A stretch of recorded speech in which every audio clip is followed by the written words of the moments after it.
I'd like to call BFF to order. It's 10 a.m. and we'll begin the BFF meeting. Angela? Does she go to the other room? Chair Downs. A roll call. Here. Vice Chair Boylan. Regent Ariscata. Yep. Regent Brooks. Regent Goodman. Here. You don't have a quorum. Three. Regent Brooks is supposedly on Zoom. He We have has disconnected. We have 3 for the quorum, don't we? Because there's 5 members, so 3 is the majority. Okay. Thank you. Moving on to agenda item number 1, public comment. For those who would like to call in and offer public comment, please dial 669-444-9171 and enter meeting ID 928-4944-5069, and the passcode is 555555. Is there any public comment in GBC? It's none at this time. Thank you. Is there any public comment at the system office in Reno? Yes, there is. Go ahead. Thank you. Good morning, Chair Downs and members. Kent Irvin, ERVIN, Nevada Faculty Alliance. We appreciate the efforts to improve the transparency of the various financial reports, particularly the non-state accounts, and recognize that it is a work in progress by the system and business officers. I would like to thank CFO Vitone for answering questions. I have some comments on items that stood out in reviewing today's agenda. On item 7, the self-supporting budget actual report, revenues and expenditures from non-budgeted accounts are apparently still not included in any of the reports.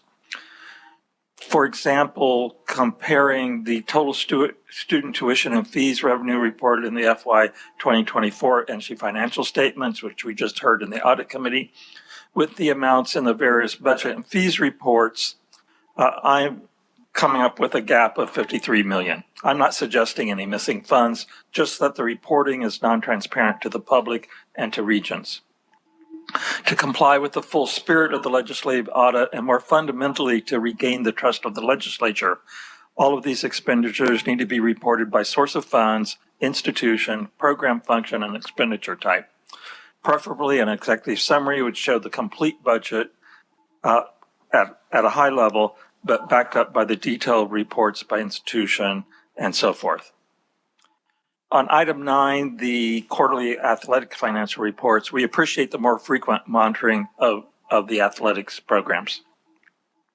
There is a continuing large deficit at UNLV. It was up to $27 million at the end of FY 2024, $20 million at the end of the first quarter.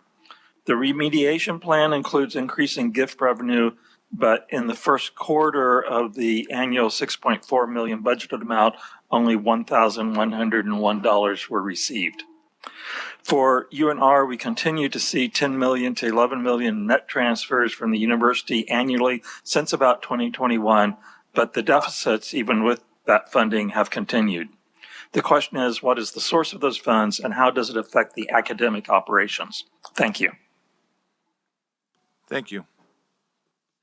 Is there any other public comment at the Reno system office? No further public comment. Thank you. Is there any public comment here at UNLV? I don't see any. Okay. SCS, is there any public comment on the phone? There are no callers at this time, Mr. Chair. Thank you. We'll move forward to the item number 2, consent items. Consent items will be considered together and acted on in one motion unless an item is removed to be considered separately by the committee. Motion for approval. We have a motion for approval. Do we have a second? Second. Okay. So I'll call for the vote. All in favor? Aye. Aye. None opposed? Okay, moving on. I'd like to go to item number 3, the first quarter fiscal year 2024-2025 fiscal exceptions self-supporting budget. Vice Chancellor, or sorry, CFO Vitone. Thank you, Chair Downs. Chris Fatone, NSHE CFO. This item 3 on your agenda is the first quarter fiscal year 25 fiscal exception report. This report's presented quarterly in accordance with the Board Handbook Title 4, Chapter 9 that requires reporting of program and project accounts that end the quarter with a negative cash balance, a negative cash position. This policy also requires that as part of the quarterly report, the institutions provide their plan for resolving the reported accounts deficits. Section 1 of this report, which is pages 4 through 6 of the materials, this is where we're reporting the program deficits. So we have a couple categories of program accounts or of accounts that we've grouped to try to make the report easier to review. The first section being program accounts, and these I think there are several that I know that have been on the report in over several quarters. And some that you received some additional information about at your October special meeting. So those are here and continue. We did have some new items that appear for you in this quarter from Great Basin. I think we anticipate those will be resolved. They were not resolved and able to be reported in the timing difference section of the report, but we do anticipate they'll be resolved for the next quarter report.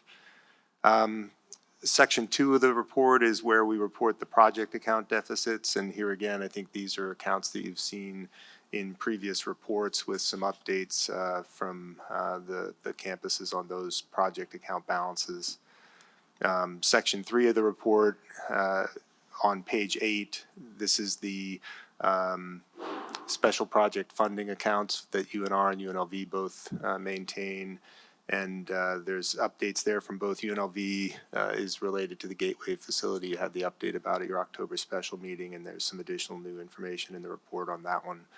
And then section 4 is the larger section. This is just where accounts did end the quarter in a deficit position. However, the normal business cycle or operating activity that helps resolve them in a timely manner. So we report those just as timing differences as opposed to the items in the other sections, which are in those sections as more ongoing or issues resolving a resolution, requiring a resolution plan to address. So with that, I would pause and take any questions. Are there any questions of CFO Vitone over this report? Seeing none. Need anything else to add, or? We're good? Okay. Dawson Deal wanted to comment on this. Is the student government representative from UNR, right?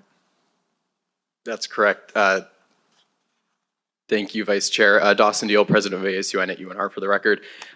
Just one thing that I wanted to make a comment on real quickly, and this was an item that was pointed out in section 1 of the brief, but ASUN is going to pay off our debt to our on-campus bookstore, the ASUN Wolf Shop, in December, by the end of this month. And I just wanted to say that that's a pretty incredible milestone for our association. We took on that debt in 2020, and all of the commissions that we get from that bookstore go into our ASUN capital account, which gives us access to additional hundreds of thousands of dollars additionally every single fiscal year, and that account hasn't been able to be accessed since 2019. So in 2025, it'll be the first year in quite some time that we'll have access to those funds, which are very critical for funding some of the programs and for student services that we offer on campus, like our campus escort program, pack rides, as well as our food pantry on campus pack provisions. So I just wanted to highlight the importance of that milestone and express support for all of those who help us accomplish it. So thank you. Thank you. We'll move on to item number 4, first quarter fiscal year 2024-2025 budget transfers, state-supported or self-supporting operating budgets. CFO Vitone. Thank you, Chris Fatone, NSHE CFO. So item 4 on your agenda is the first quarter fiscal year 25 budget transfers report. As noted, the board policy requires quarterly reporting of budget transfers in excess of $500,000 between functions. Common items reported on this report, particularly in the first quarter, include adjustments related to position vacancy. And for this report, you have the first item is in that category from UNLV. The second item on the report is one from the Kirk Kerkorian School of Medicine at UNLV that is related to setup in the new fiscal year for their expansion appropriation. And then the third item on this report is one from the University of Nevada, Reno, related to the South Campus parking garage project, which was one of the items. This is in line with the the plan noted in the fiscal exception report related to that same project. Thank you. Are there any questions about this item?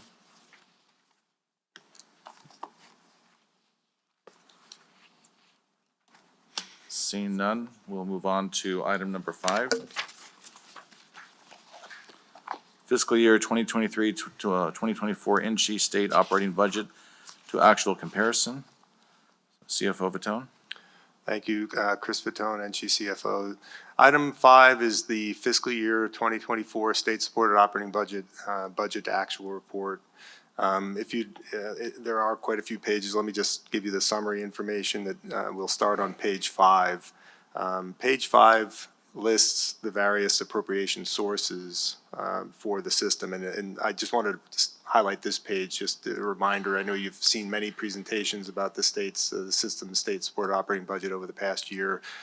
Here we've itemized all of the special appropriations, the one-shot appropriations, and one thing to highlight in this year's report, because it is important to note, most of those one-shot appropriations were actually 2-year appropriations. So when we initially prepared the 24 budget, the budget included the full 2-year appropriation.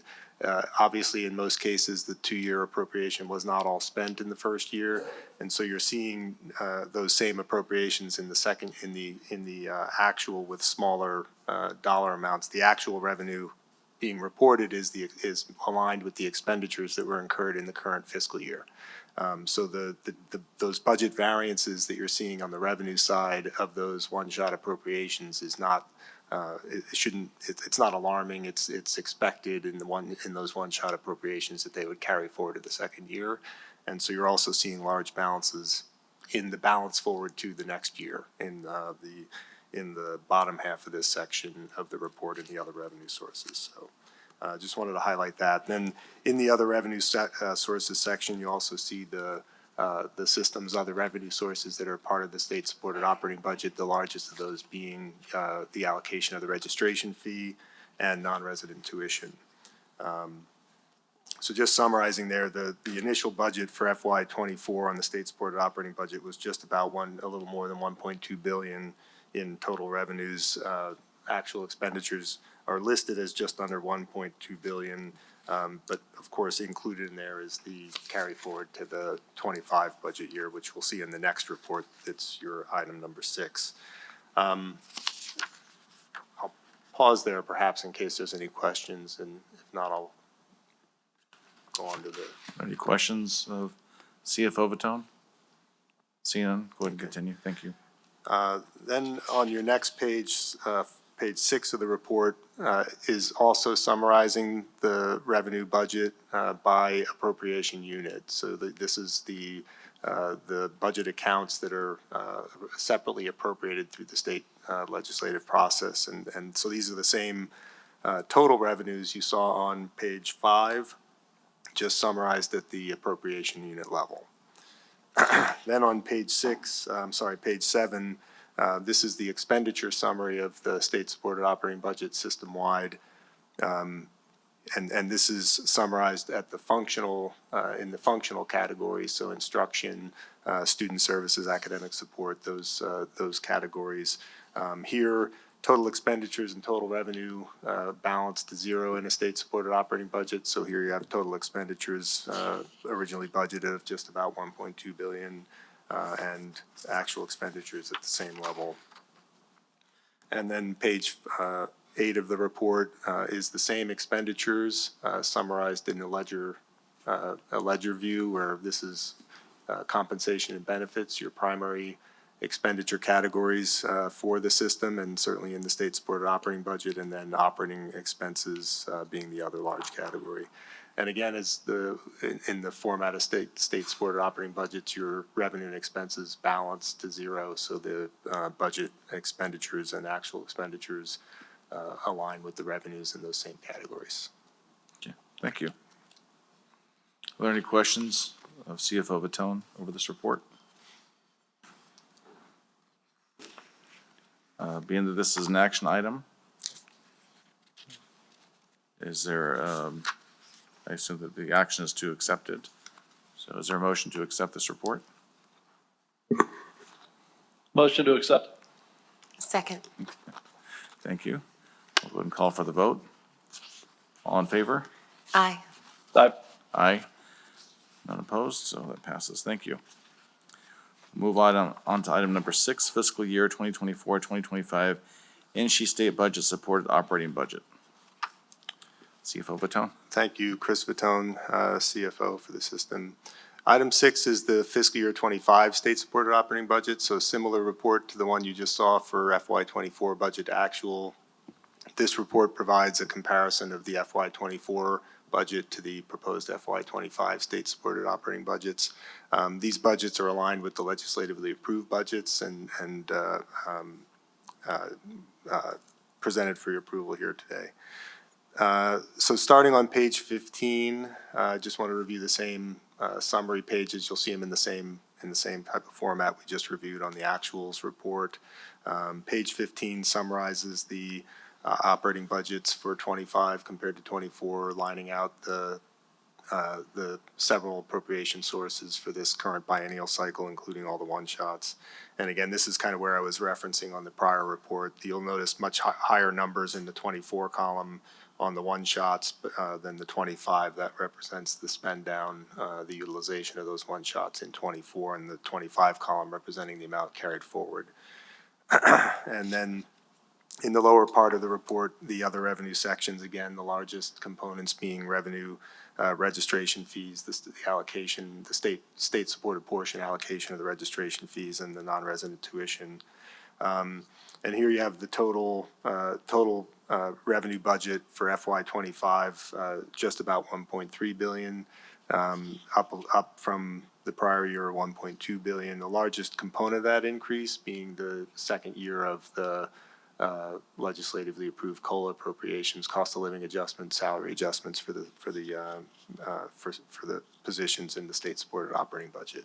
And you can actually see that on line 2, up the second line of the top section of the report, the 62 or so million increase over FY24, representing the second year of the COLA.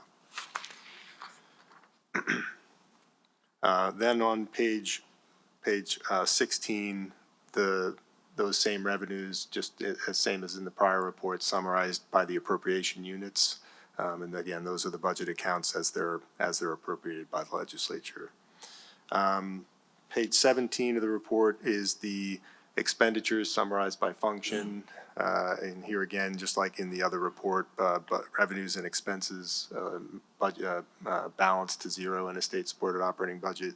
And so you'll see expenses that match those revenues for both 24 and 25.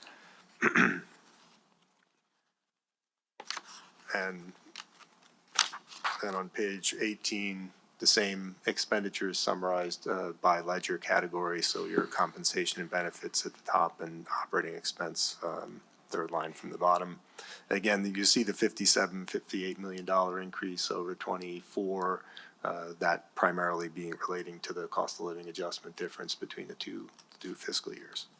The remainder of the report, pages 19 through 81, are additional detail, and that detail was available in the prior report as well. I didn't mention that there, but similar there. This following those system-wide summary pages, the remainder of the report provides detail at the campus level, at the appropriation unit level, similar to the summaries you saw here. So, Thank you. Are there any questions for CFO Vitone? Question for Rita. Yes, please go forward. CFO Baton, just for clarity, and you brought up one of the items I was going to bring up on page 15. Under the COLA, the 2023 operating fund was 59 million. And from 2024, 2025, just for clarity, this is going up to 121 million, an increase of 61 million because of the COLA. Is that correct? Chris Fatone, yes, Regent Arascata, that's correct. The way the legislature appropriates the cost of living adjustments, they appropriate them separately. And because there's a cost of living adjustment in both fiscal years, the first fiscal year includes the value of the first cost of living adjustment. That first year's cost of living adjustment still stays as a separate appropriation for cost of living adjustments, but increments by the second year's cost of living adjustments. So the second year appropriation for cost of living adjustments is basically stacking those two cost of living adjustments into the one appropriation. So it's those amounts is of course were 12% and 11%, resulting in that increase in the second year. So is that 12 and 11%? Is this a cumulative number of the increase of 61 million? Yes, exactly that. It's Thank you. It's the 12 and 11 together in the second year. Thank you. Any other questions for CFO Vitone? Yes. Would I be correct in noting that that number is so high because we only received 80% of 80% from the state with regard to our COLAs?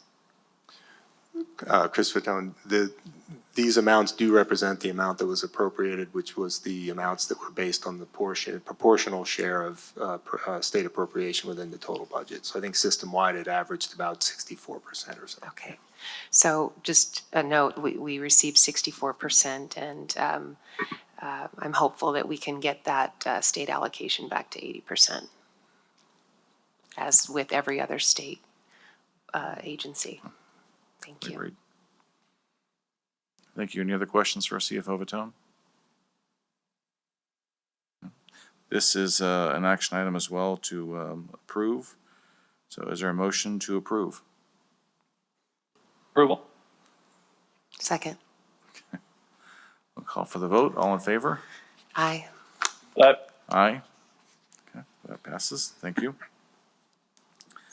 So we're on to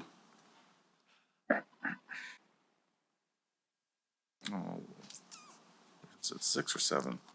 What did we just do? We just did 6. So on to 7. Yep. So CFO Vitone.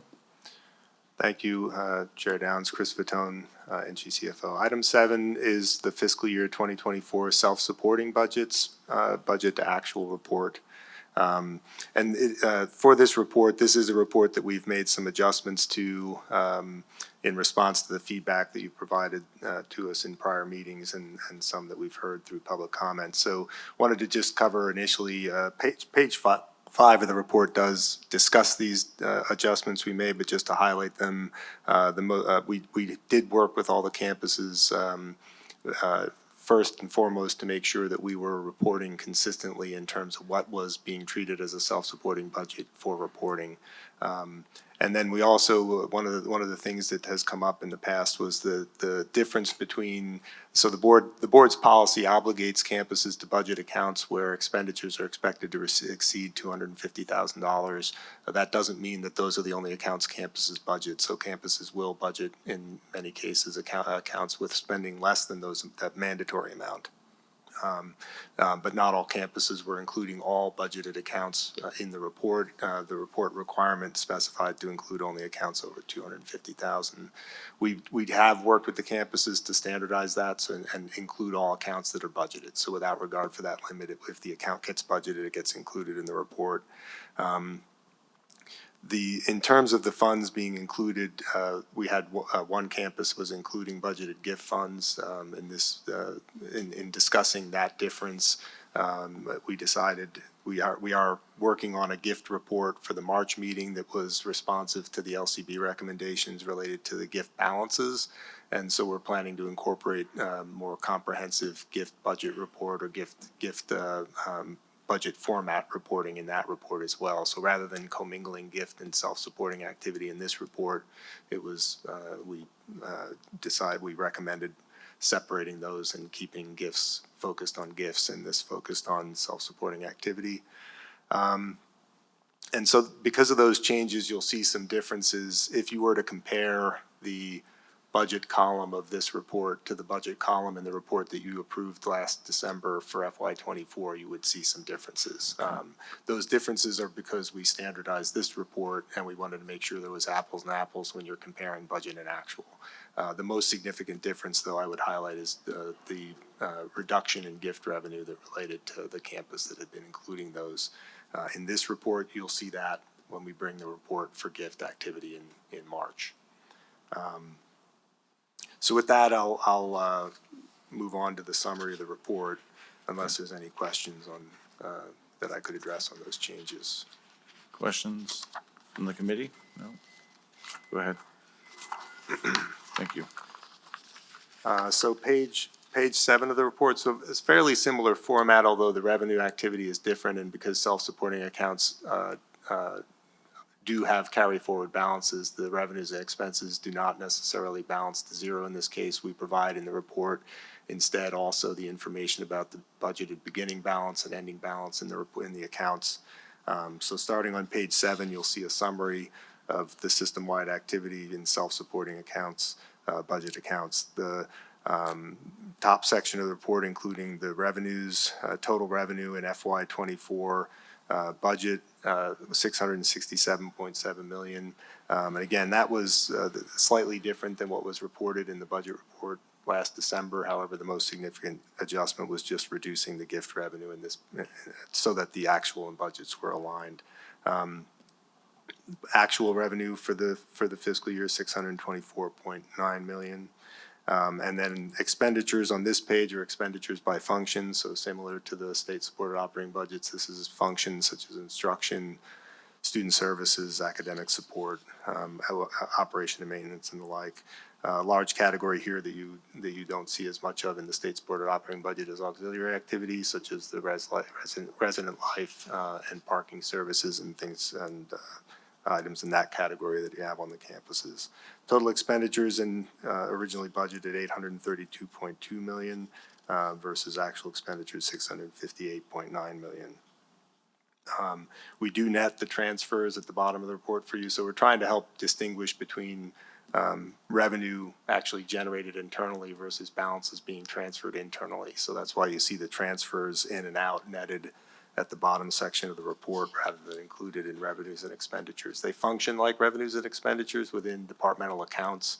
However, that's just transferring funds between accounts and not generating new external revenues. That's why we separate that.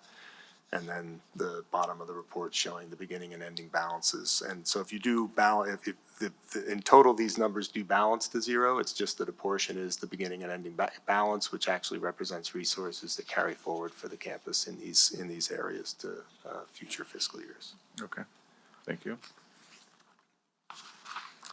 Page 8 of the report is the same summary of revenue and expenditures. The revenue is identical to the prior page because there's not a difference in the categories and how those are displayed.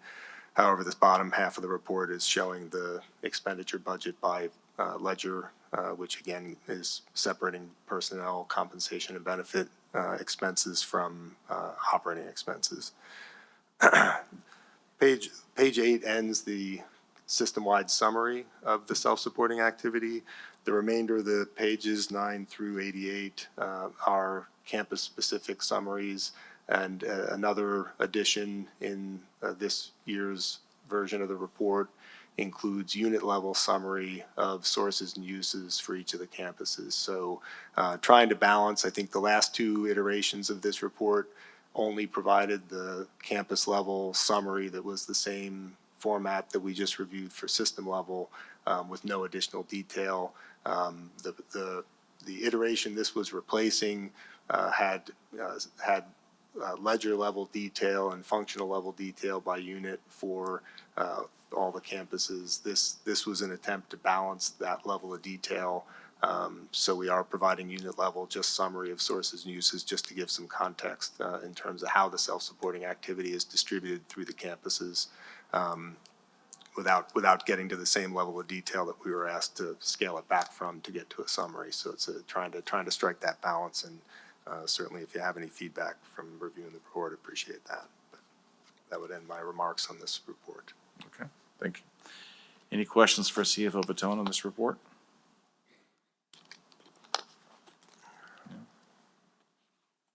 Seeing none, this is an action item. So do we, Move to approve. okay. We have a motion to Second. approve to accept and a second. Call for the vote. All in favor? Aye. Aye. I vote aye as well. Motion passes. Okay. Thank you. Moving on to item number 8, fiscal year 2024-2025, NSHE self-supporting budget. CFO Vitone. Thank you, Chair Downs. Chris Fatone, NSHE CFO. Item 8 is the fiscal year 2025 self-supporting budget report, and this is comparing in the same way we reviewed state and the state-supported operating budget. This report is your new year fiscal year 25 budget for approval, and it compares to the FY24 originally approved budget. As with the budget to actual report for self-supporting, this report reflects those same changes that we introduced for the campuses to ensure consistency in the accounts being reported, and to try to improve the number of accounts being reported in the report.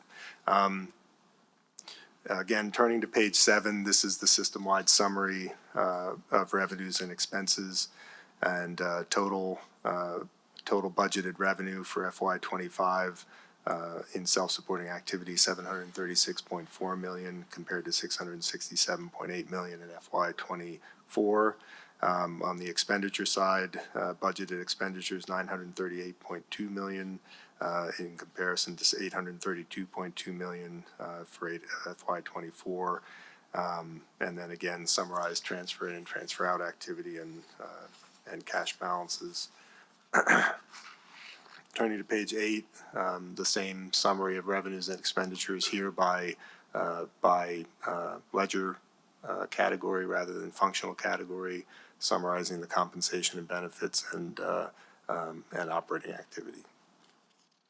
And then again, similar to the budget actual report, the remaining pages 9 through 81 are campus-specific summaries and the unit summary of sources and uses in each institution. Thank you. Are there any questions for CFO Vitone? Question? Yes, please. CFO Vitone, we have numerous proposed student fee increases coming into our agenda for the main board. Will that be included in the fiscal year 2025 proposed budget? Or factored in, I should say. Regent Arascata, thank you for the question. I'm looking for help from the campuses to confirm, because these processes overlap, and I don't know that I'd have to ask the campuses to confirm inclusion of proposed fees in the operating budgets that are in front of you.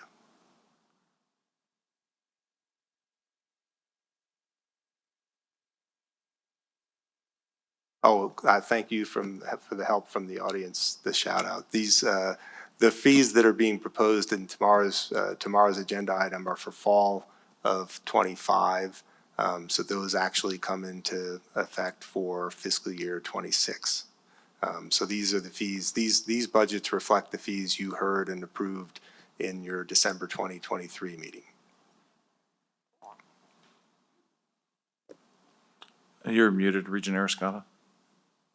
Caught myself. Okay. Thank you, CFO Vitone, and the entire audience. It's a team effort.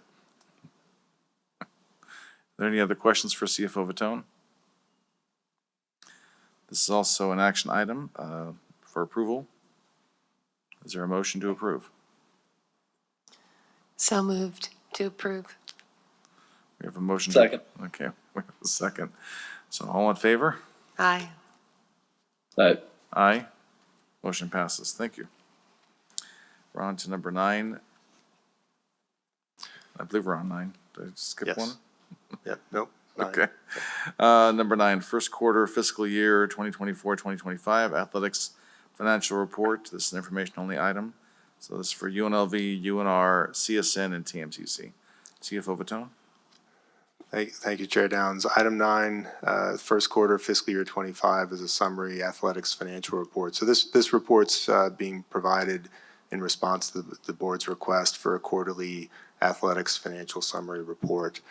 This is a similar format to the last summary we provided for the athletics programs. I'd offer, if you turn to page 2 of the report, I'll just highlight the different columns in the report to explain what we're presenting here. So you do have 2 years of actual activity in fiscal year 23 and 24, your first 2 columns. The column that follows FY 25 fiscal year to date, September 30th, that's the first quarter actual results of revenue and expenditures in the athletic programs. Then followed by that is a fiscal year 25 projection. So this is the campus's opportunity to update their forecast for the current fiscal year in comparison to the fiscal year 25 budget column that follows, which would be the budget that you just approved in the prior items. And then columns that highlight the differences between the fiscal year 25 projection compared to the fiscal year 24 results. That's the first comparison column. And then the second comparison column being a comparison of the fiscal year 25 budget and the fiscal year 25 projected forecast. This is the first quarterly report. We've not presented quarterly budget to actuals in the past. It is the nature of really most of the activity on the campus, but also certainly within athletics is such that there can be significant timing differences between collection of revenue and incurring expenses.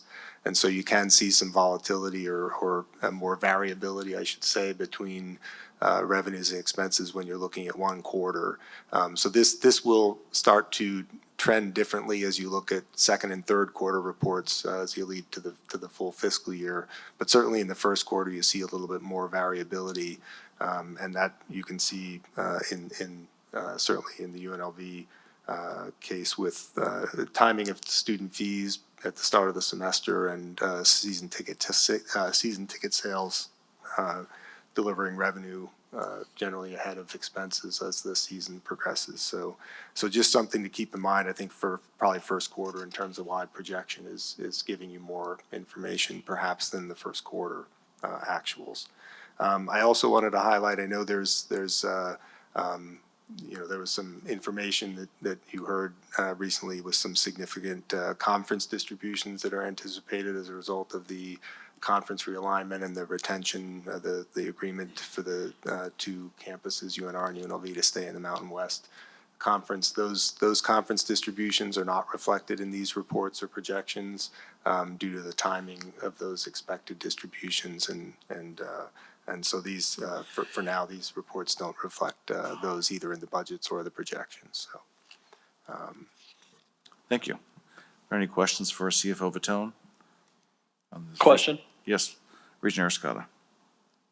Thank you. CFO Vitone, you just touched upon the conference allocation of finances to secure the certain members to maintain in the Mountain West, but don't those large compensations of $20+ million, don't they kick in not until July of 26? Regent Arascata, thanks for the question. That's my understanding as well, and this is why this is projecting through the end of fiscal year 25. And so I know the campuses are expecting those payments, but they're not reflected in their projections for these reports. Okay. I'm still looking at the University of Nevada, Las Vegas with fiscal year net decrease of 26.7 million. Is that correct? Yes.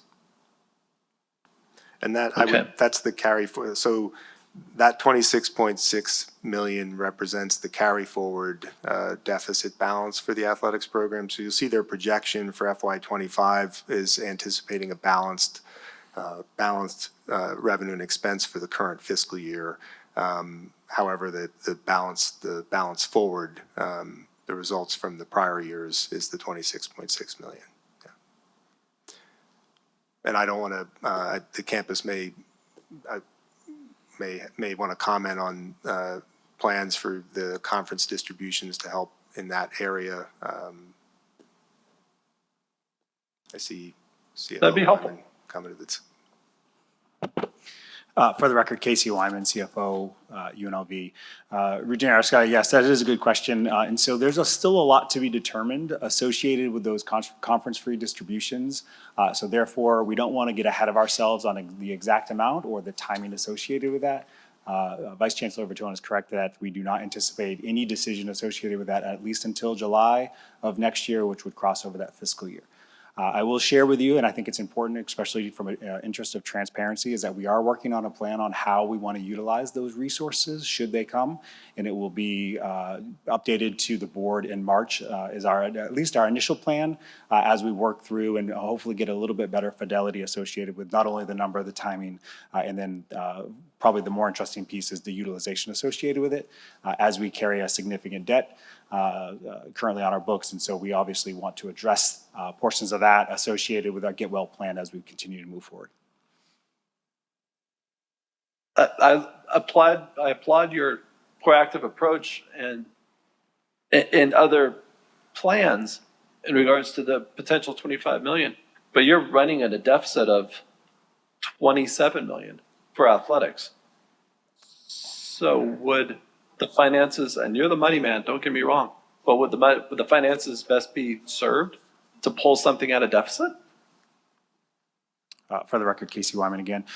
So that previous deficit is what we had incurred last year. And so our initial plan of attack is to sustain our current operations to ensure that we're not going further into the hole as we wait for the decision associated with the conference realignment. And so we're able to carry that deficit forward because we have other revenue sources across UNLV to cover that should we need to. However, carrying that as a deficit now allows us to present a Get Well plan and allows athletics to be able to essentially work through their own problem versus pulling in additional resources just to right size the book, which we could do. Obviously, we would rather hold kind of each of the individual components associated with any of the deficits responsible.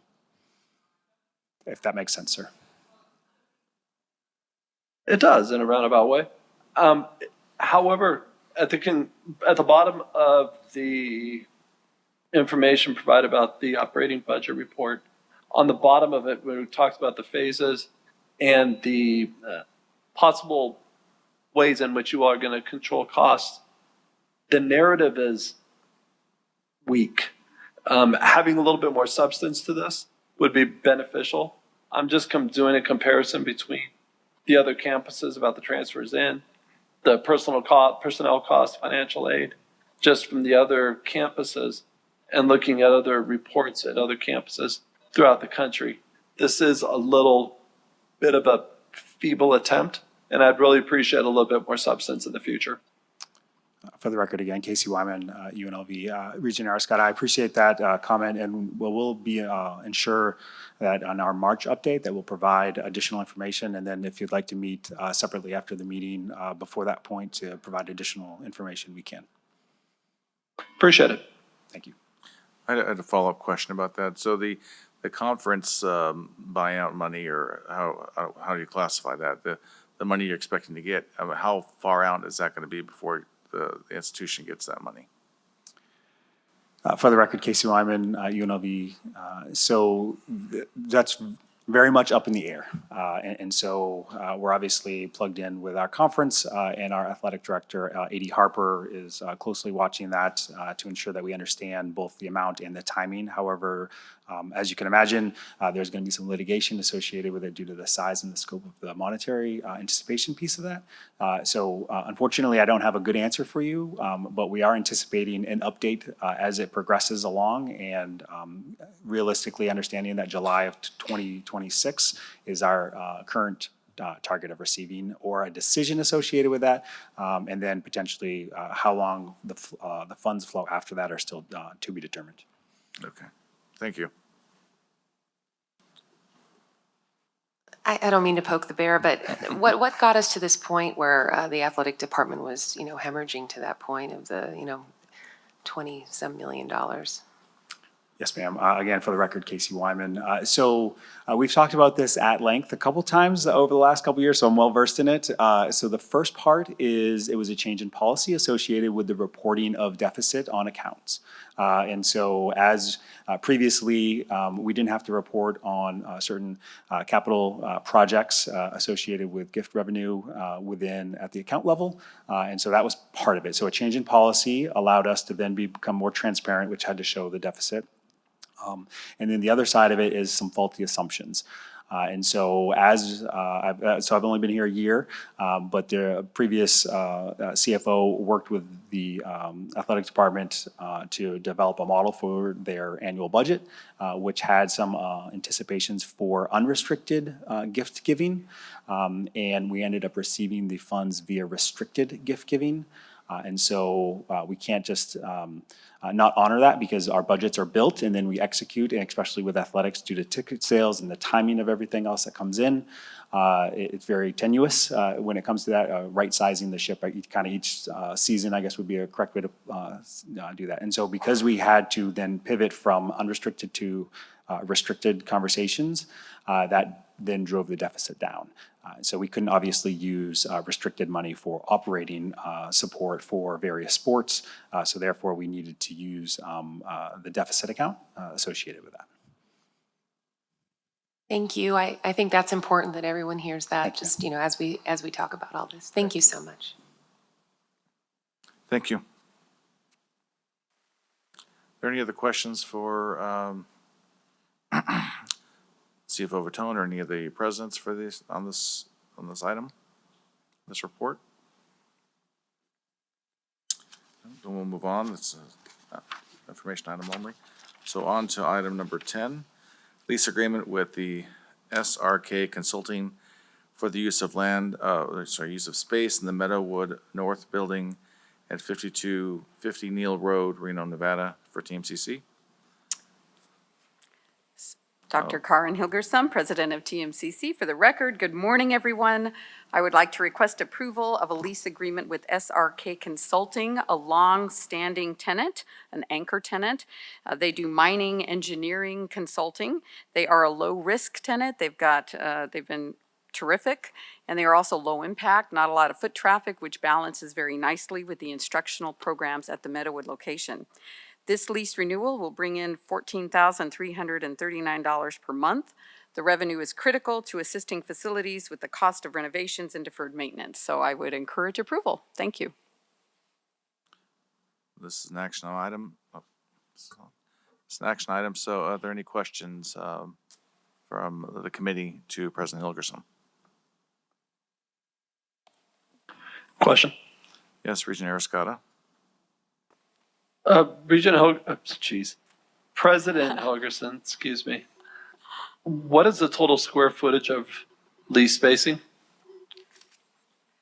I do not recall offhand, so I'm going to have to see if it's in the briefing paper. That's what I'm looking for.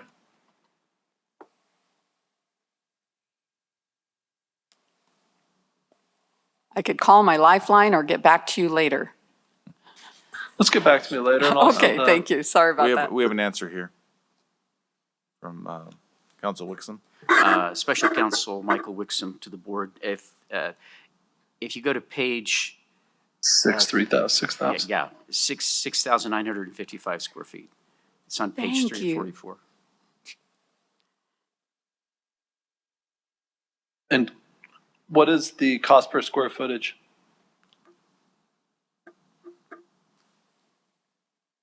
Let me rephrase that question, if I may. Is this tenant receiving a good deal, or is it a fair and equitable deal throughout the city of Reno? This would be fair market value. Thank you, President. You're welcome. And you may have noticed there's also a slight rental increase to reflect the changing market over time.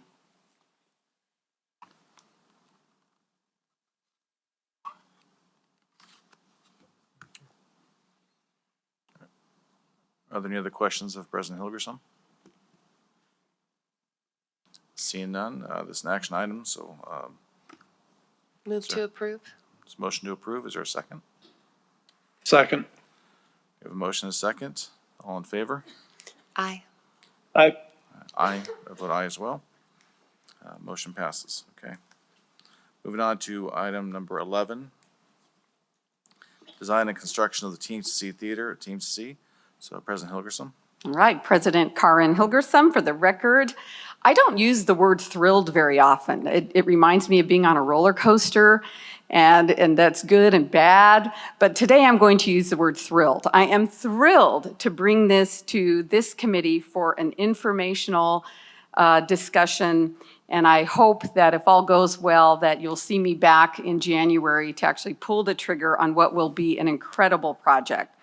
This project is phase 1 of the Eastview project, which many of you, well, most of you have heard all about multiple times since about January of 2018. And in January of 2018, the board did something really great for TMCC, and that is that they allocated $1 million from the investment pool to use for Eastview planning site, state space study, floor plan, conceptual drawings. The architects did a wonderful job at that time period interacting with faculty and employees at TMCC. They held several charrettes.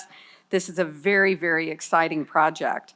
But through the years, as we have squirreled away money with the hope of needing it for a match for a state project, we've realized that the odds of that for TMCC, for really all community colleges in the state of Nevada, are slim to none at this point in time, with our last state-funded building occurring in 1996, if you can imagine.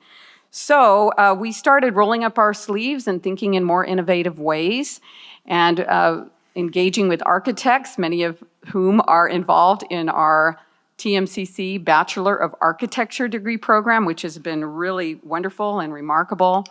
And so what we've come up with is a way to construct phase 1 of Eastview, which is really the most needed element of the building, a relatively humble but wonderful theater for our growing TMCC Theater Performing Arts program, including both theater technician certifications, which is a really cool thing that our 2 relatively new faculty have been working on, and they're just so well qualified to do theater technical programs, but also a really flourishing dance program, which is really terrific because, as some of you may also recall, that the University of Nevada, Reno, our partner, also has a dance program, and it's a wonderful transfer pathway for students who love dance. So, super excited that using modular technologies and some new technologies, we'll be able to construct phase 1, which would include a 244-seat theater. Maybe we can squeeze that to 250, we'll see, but also a nice large space for set construction, which can also be used in part for other architecture projects when the plays aren't in construction, and 3 classrooms that I asked the architects to pivot and add 3 classrooms, because the one thing that we're hearing from our accreditors on the Bachelor's of Architecture program is you need better space for architecture. So this would serve as temporary space for architecture until we get hopefully a facility that will have customized architectural space. And following that, these 3 classrooms can be returned to the liberal arts program at TMCC because they're doing just a wonderful job. So with that, I'd like to turn the podium over to Vice President of Governance and Finance, Mike Pearl, who can talk with you in detail about the budget. But I am truly thrilled about this project today. Thank you. Good morning, Chair Downs, Committee Regents. I'm Mike Pearl, the Vice President for Finance, Government Relations, and IT at TMCC. Today, I will give you an initial overview and information of how TMCC will plan to fully fund this project. Key to this is all funds will come from institutional funds as well as our capital improvement fee account. Also to note, as President Helgerson mentioned, TMCC has not received state funding for a major capital project since 2000. So TMCC has been very proactive in planning strategically our non-state funds and our revenue streams and saving to offset the original cost of the original Eastview building. Therefore, our CMAR cost for this project is $15.8 million. Additionally, TMCC will spend about $500,000 for permitting and architectural design. Last, the FF&E will be less than $100,000. TMCC will fully fund this project with institutional funds. We will also internally manage the project and will not utilize State Public Works project management. Of the total amount funded out of the $15.8 million, TMCC will utilize $6.7 million, which will come from the capital improvement fee account that will require Board of Regents approval. No new student fees would be needed to fund this project. This concludes my update. We look forward to bringing this item back for board approval. And we look forward to feedback and comments as we progress, pending any questions. Thank you. Thank you. I have a question. What number of students would a program like this, what does the current program, and what do you expect it to grow to when you have a theater to utilize? Thank you for the question. For the record, Mike Pearl. Right now, when you look at the two types of programs that are going to go into that, from our theater programs as well as moving our architectural programs in there, you could have anywhere from 200 to 300 students per semester in this facility. Additionally, as the president mentioned, this offers an amazing ability for our community to come and leverage this great space. And so this number of students, would this be not just students who are in the program for theater, for example, or for architecture, but it would also be students who might be satisfying GE requirements of these? Absolutely. Yeah, Okay. yes. And another great point to that is we can use it for lectures.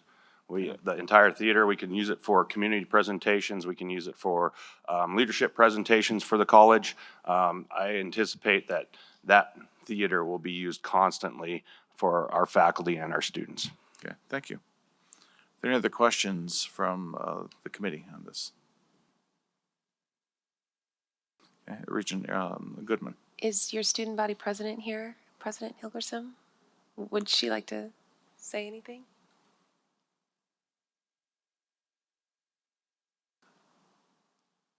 No, that's okay. Okay.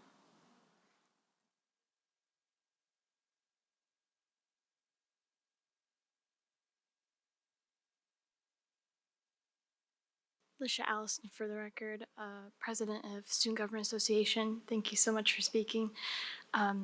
As personally, since I have a associate's degree in landscape architecture, I have spent so much time within the architecture lab, but there's only one architecture studio specifically. It is 256 at the Edison campus. It's not much space, and we only have like one storage room, so using more space to be able to create models, to be able to draft up big projects, it would just be so beneficial for us to have the extra space and not have to maneuver around other people, have to accidentally trip on other people's toes, other people's feet, accidentally grabbing someone else's supplies by accident. It happens all the time, but it would really benefit us if we could have a more organized space. Thank you. Thank you. Any other questions or comments? No? Okay, this is an information item, so we will move on. We look forward to seeing more about this in coming meetings. Moving on to item number 12, U.S. Department of Health and Human Services, Health Resources and Services Administration Grant, Notice of Federal Intent, Bentley Hall, Douglas Campus, Western Nevada College. President Dalpy.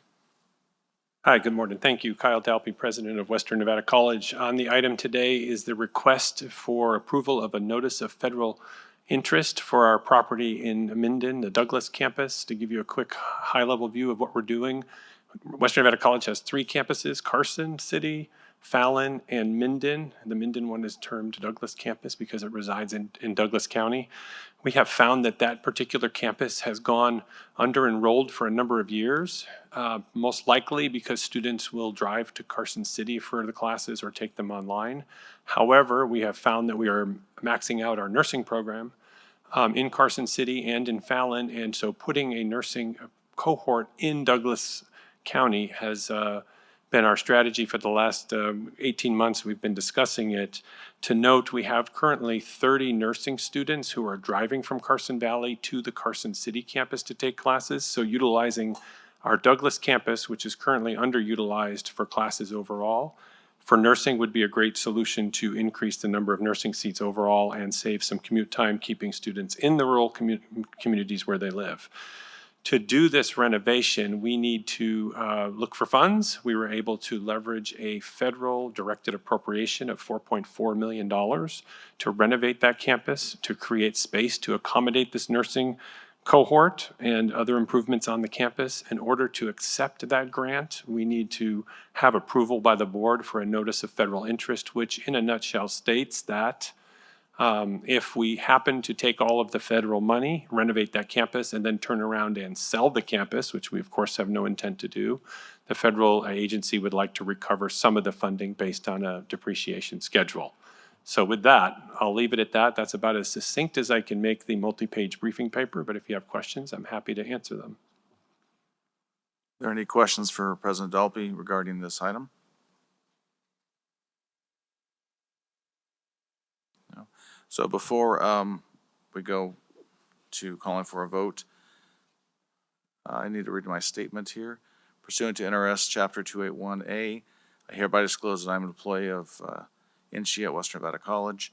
Because the independence of the judgment of a reasonable person would not be materially affected by my situation, I will vote on this matter. Well, maybe, okay, leave it at that. So, is there a motion on this? Motion for approval. Do we have a second? Second. Okay. We have a motion and a second, so we'll move to a vote. All in favor? Aye. Aye. Aye. Okay, motion passes. Thank you. Thank you.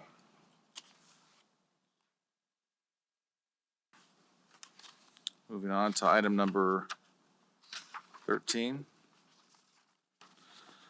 Long-term lease agreement by and between 2965 Holdings LLC and the Kirk-Kerkorian School of Medicine at UNLV for the use of space at 2965 South Jones Boulevard, Las Vegas, Nevada.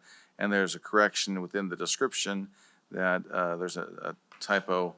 It is at 2965, not at 2968 as it says in the description. So just to make that note of correction.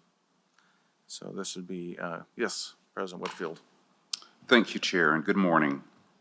Today I present for your consideration and approval a long-term lease agreement essential to the continued growth and operational efficiency of the Kirk-Kerkorian School of Medicine at UNLV.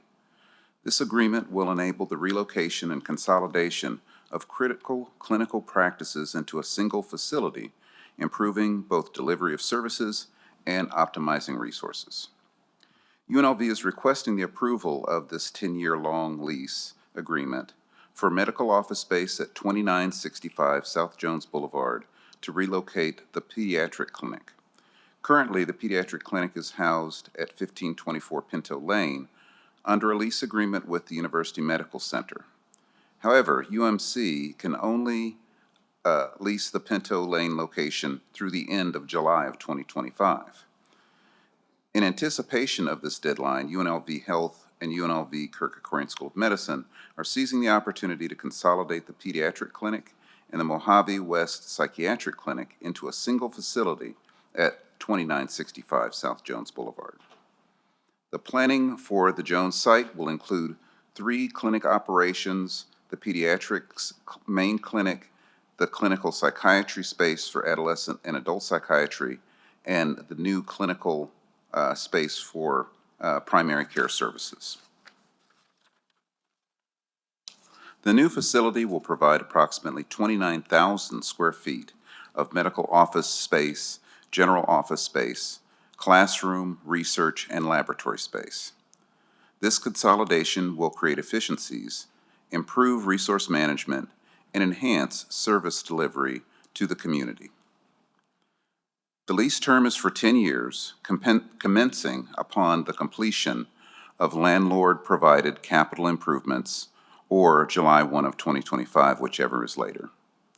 UNLV's Kirk-Kerkorian School of Medicine will only incur rent payments once the improvements are completed and a certificate of occupancy is issued. With this in mind, I offer this item for your consideration. Thank you, President Whitfield. Do we have any questions from the committee? Yes, Regent Goodman. I have a disclosure. My business, I'm the executive director of the Dr. Robert Hunter International Problem Gambling Center, and we also occupy that space. So just putting that in there as disclosure. I don't believe it affects my vote, but I just wanted to make sure that I disclose that information. Just means we could be neighbors. Regent Arascata? President Whitfield, will the landlord be paying for the improvements or renovations? Will that be on UNLV Kirk-Kerkorian School of Medicine? As I understand it, it will be the landlord who will provide those. Is that correct?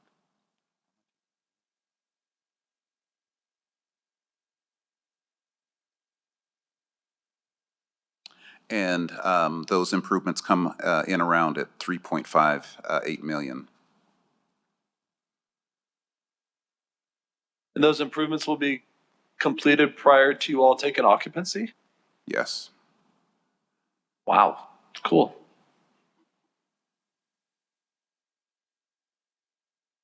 Any other questions Thank you. from the committee? No? Okay, is there a motion to approve this lease agreement?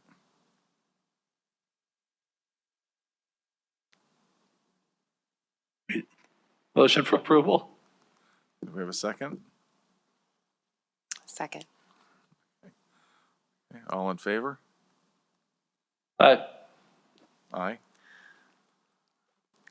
I have a question for legal. Should I abstain from this, or can I abstain? I think you can abstain. I don't Does it believe we affect have the a vote? quorum. Does it affect the vote then? All right. Yeah, it would affect the vote. All right. But from an overall perspective, if you don't have any financial interest in the I don't. outcome, then I don't see how it could be an issue. I don't. Okay. Thank you. I've just been in the building for 5 years, so, okay. Aye. Thank you. Okay, thank you. Motion carries. Move on to item number 14. Second Amendment to Standard Office Lease Agreement between the Kirk-Kerkorian School of Medicine at UNLV and 3010 West Bay LLC for property located at 3010, 3014, and 3016 West Charlton Boulevard, Clark County, Nevada. UNLV, President Whitfield. Thank you, Chair. Today, I bring before you a request for approval of the Second Amendment to the Standard Office Lease Agreement between UNLV and 3010 West Bay LLC. This amendment revises the base year in the lease, which will provide significant financial benefits to the Kirk-Kerkorian School of Medicine at UNLV. Now, the original lease approved at the September 17th meeting granted UNLV Kirk-Kerkorian School of Medicine to occupy over 30,000 square feet across multiple suites at the West Charleston Boulevard location. The First Amendment, approved in April of 2022, expanded the space to over 36,000 square feet and extended the term to August 31 of 2029 with two 36-month extension options. The original lease set the base year as 2017, but in an audit by UNLV Real Estate found that the landlord lacked documentation for the 2017 and 2018 expenses. UNLV and the landlord agreed to amend the base year to 2019 as reflected in this Second Amendment. The amendment revises the base year in the lease, which sets a precedent for how much the School of Medicine will actually pay for annual operating expenses, custodial expenses, and electricity for the subsequent year of the lease term. Revising the base year to 2019 will report in significant financial benefits for the UNLV School of Medicine. This adjustment reduces the building's operating costs by almost $56,000 and provides the potential annual savings of up to $19,000 for each subsequent lease year through the term ending in 2029. By addressing this matter now, we ensure that UNLV's Kirk Kerkorian School of Medicine avoids unnecessary additional costs in the future. And so with this in mind, I offer this for your consideration. Thank you. Are there any questions for the committee? From the committee for the president. Is my mic on? There we go. No questions? Is there a motion to approve? Move to approve. We have a motion. Is there a second? Second. Okay. Call for the vote. All in favor? Aye. Aye. Motion carries. Okay, thank you. Thank you, Chair and Regents. Moving on to item number 15. First amended lease agreement between UNR and the Davidson Academy of Nevada, UNR. President Sandoval.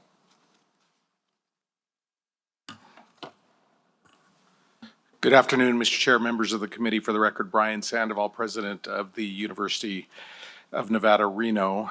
We respectfully request your favorable consideration of this agenda item. It's pretty simple, Mr. Chair. We've had a historical lease agreement with the Davidson Academy for approximately 17 years.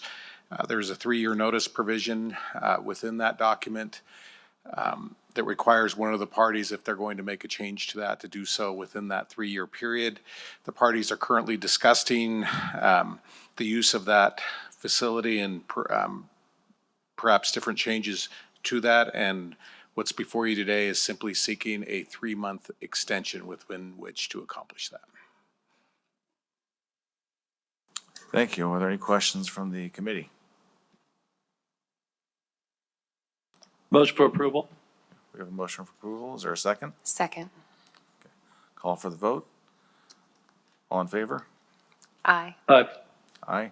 Motion passes. Thank you, Mr. Chair.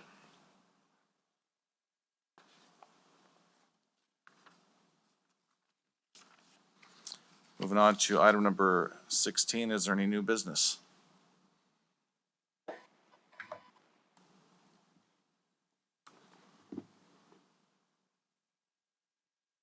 Seeing none. Is it Regent Arascata? Look like you have some ideas.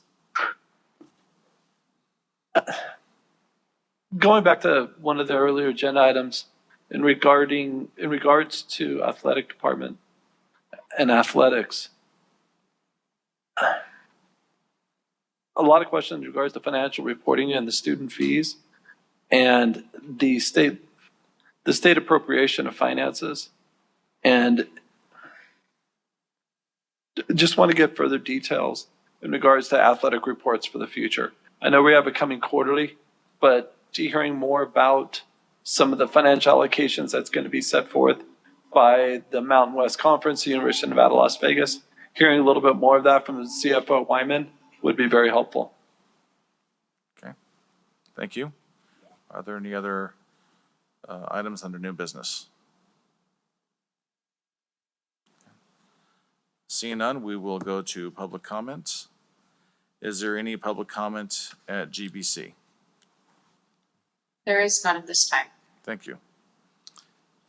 Is there any public comment at the system office in Reno? So there's none at this time. Thank you. I do not see any public comment here at UNLV. So we'll go to SCS. Is there any public comment on the phone? There's none at this time, Mr. Chair. And I call this meeting adjourned. Thank you.